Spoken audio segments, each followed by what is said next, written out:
Apakah Anda termasuk orang yang sering mendapat was-was kentut ketika sholat? Apakah Anda juga khawatir tentang kesahan sholat Anda ketika Anda ragu telah keluar kentut atau tidak? Jika Anda sering merasa was-was karena hal ini, simak pembahasan kami kali ini hingga akhir ya.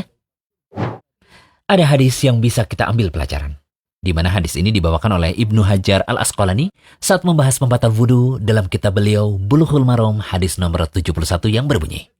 Dari Abu Hurairah radhiyallahu anhu, ia berkata bahwa Rasulullah SAW bersabda, "Jika salah seorang di antara kalian mendapati ada terasa sesuatu di perutnya, lalu ia ragu-ragu apakah keluar sesuatu ataukah tidak, maka janganlah ia keluar dari masjid hingga ia mendengar suara atau mendapati bau." Hadis riwayat Muslim. Dalam Sahih Bukhari Muslim disebutkan hadis dari Abdullah bin Zaid radhiyallahu anhu bahwasanya ia pernah mengadukan pada Nabi SAW mengenai seseorang yang biasa merasakan sesuatu dalam sholatnya. Nabi SAW pun bersabda, "Janganlah berpaling hingga ia mendengar suara atau mendapati bau." Hadis riwayat Bukhari dan Muslim. Pelajaran pertama yang bisa kita ambil dari hadis tadi yaitu orang yang dalam keadaan suci, jika ia ragu apakah ia berhadas ataukah tidak, dan itu masih dalam taraf ragu-ragu, maka ia tidak diharuskan untuk berwudu.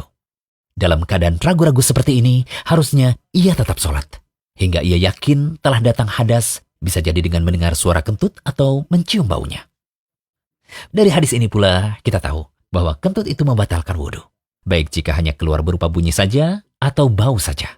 Sehingga orang yang kentut saat ia sholat, maka ia mesti berwudu lagi dan mengulangi sholatnya dari awal. Pelajaran kedua. Hadis yang kami sebutkan di awal tadi menunjukkan bahwa setiap muslim mesti menghilangkan was-was pada dirinya. Jangan ia perhatikan was-was tersebut karena hal itu hanya mempersulit diri.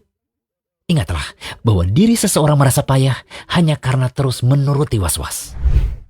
Dari hadis tadi pula dapat diambil suatu kaidah yang biasa disebut oleh para ulama, al-yaqinu la yazulu bisyak.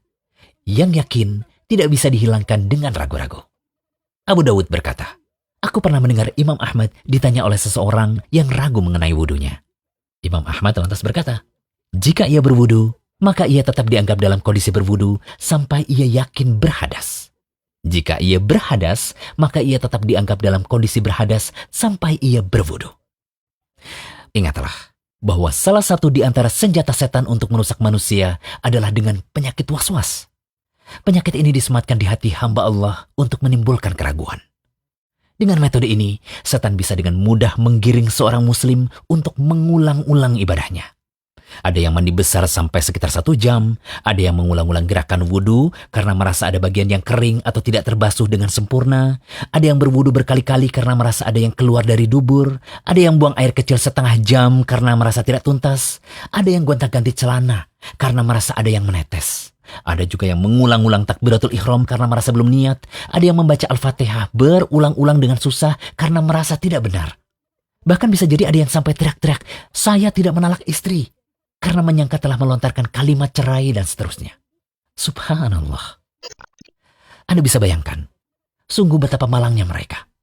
Untuk bisa melakukan satu ibadah, ia harus susah payah mengulang-ulang karena perasaan tidak tenang. Penyakit was-was ini selalu menggelayuti hatinya dalam beribadah. Anda termasuk yang sering memiliki was-was? Silakan ingat kaidah penting yang kami sebutkan tadi. Semoga pembahasan ini bermanfaat terutama bagi kaum muslimin yang masih berperang melawan rasa was-was dalam setiap ibadahnya. Amin. Jangan lupa kunjungi rumaiso.com. Update setiap hari, insya Allah.